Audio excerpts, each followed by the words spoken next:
What's up, everyone? It's GG Sober Sun, and I thought I'd just take you along with me on my beach walk this morning. It's looking a little gloomy.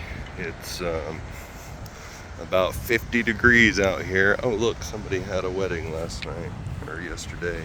Left their petals on the beach.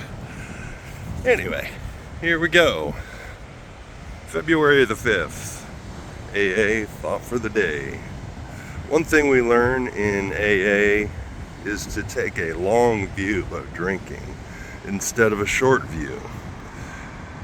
When we were drinking, we thought more about the pleasure or release than we did about the consequences that would result from our taking that drink.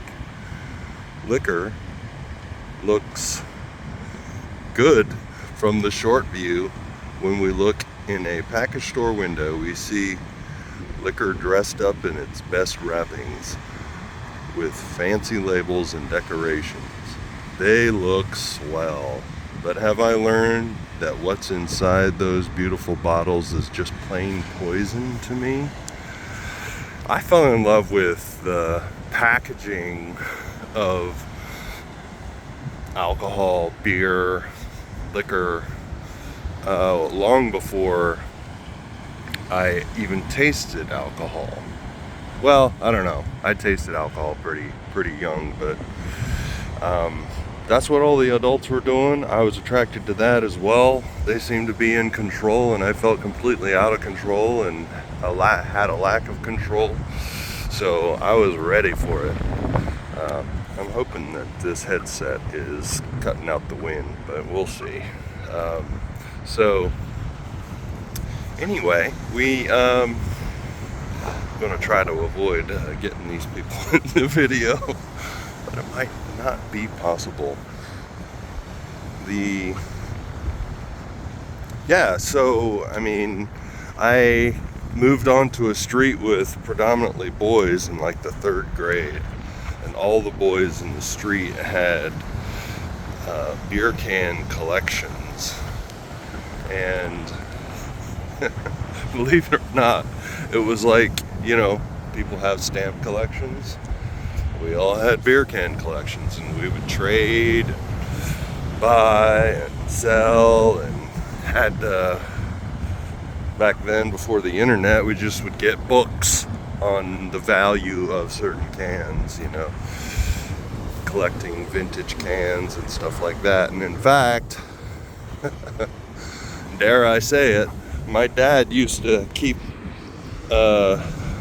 old bottles that he had drank on shelf like trophies almost, as I recall.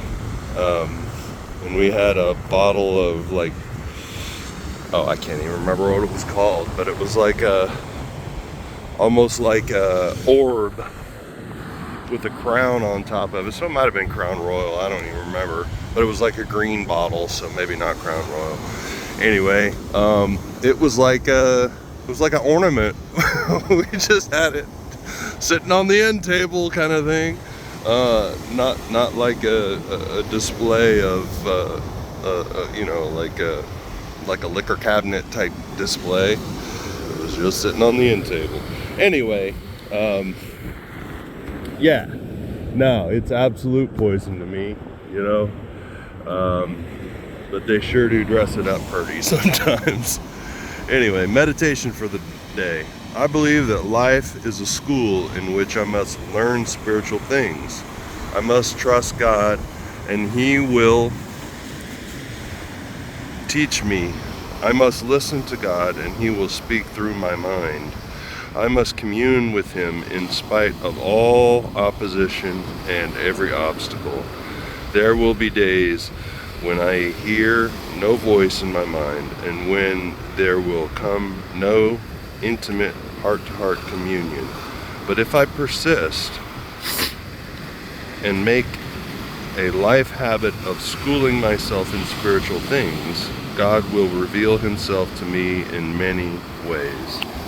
Oh, I love my God stories. I know that I know that I know that I know that God exists.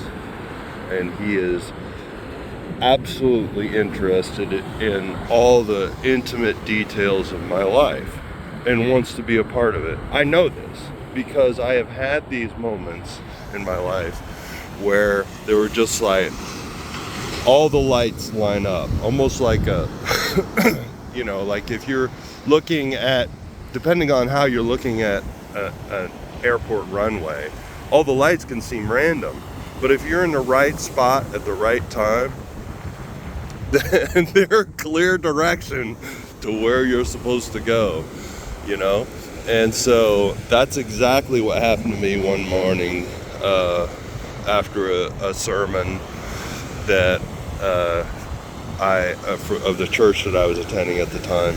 And that was the first time. I can look back and see serendipitous moments, but there are other times when I knew that I knew that I knew that I knew that God exists, that God existed. And that was probably 1995 was the first time where I was just like, oh boy, and then several things happened in pretty rapid succession, and I know.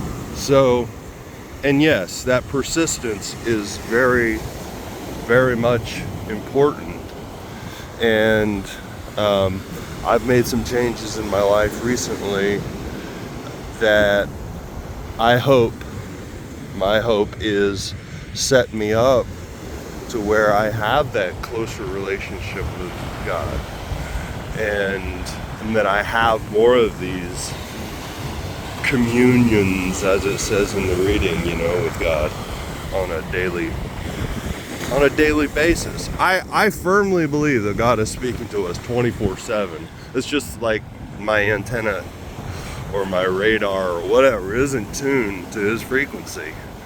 And so, the best thing I can do is continue to, as it says here, if I persist and make a life habit of schooling myself in spiritual things. Now that just doesn't mean actual academic learning more, but pretty much just like surrounding myself with, like this morning I put on a local Christian radio station. That's just my preference. I mean, if you're Buddhist or whatever and you want to listen to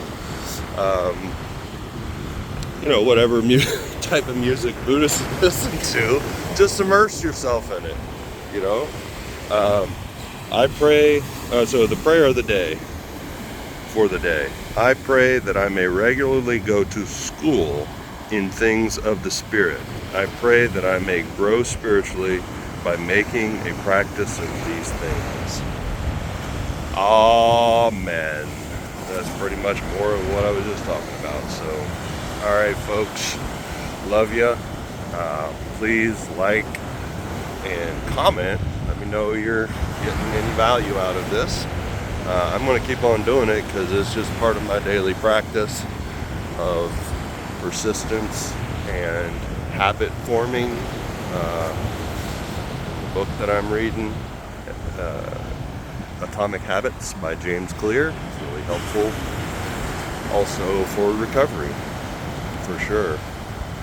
And so, don't forget, always get your head up, look up, aim up, and rise up.